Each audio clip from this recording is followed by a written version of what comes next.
Yeah, well, I would break it into actually two parts. Okay. Programs from a direct and indirect perspective.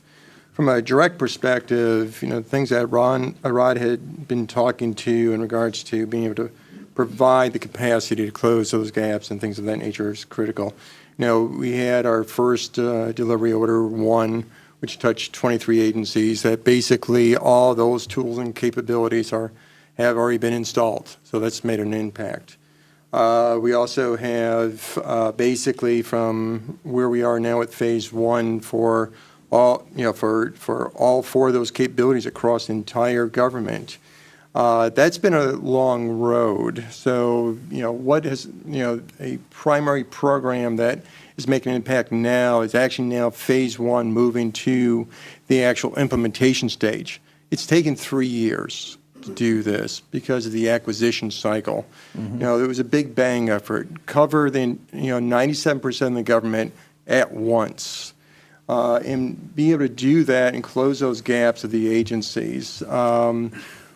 The program is successful at this point because we're now starting to move those phase 1 capabilities into the agencies. But we've also learned a lesson through that as to how we can be more efficient and expedite the process. Okay, cool. So a third piece of this is in task order or phase 2, which deals with privilege and credentialing. Now, this was driven by a lot of the work, again, from the cyber sprint activity under Tony Scott, as well as, in essence, 1603 that talks about really focusing on how we're providing privilege access and how we're providing access. So we were able to expedite phase 2 so that agencies have what they need in place more expeditiously, and to be able to put it in place more prepared, because as part of the selection of the agencies for phase 2 was also to ensure that the ICAMSI team that's in place in the government are actually working together from a policy perspective and making sure that the maturity is there to be able to accept these capabilities. So from a program success perspective, pinpointing a specific area, we're actually making a difference by putting the capabilities in place.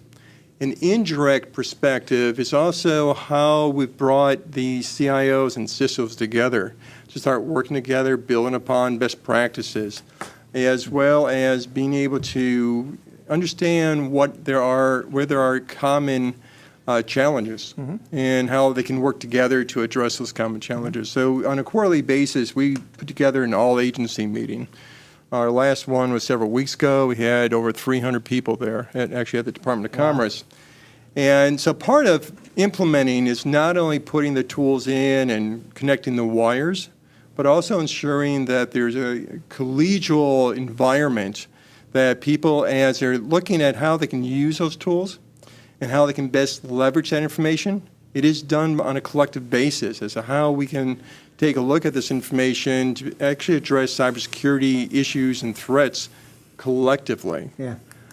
So I think the indirect and the direct impact that CDM has had this period, I think we have success in both those areas. Excellent.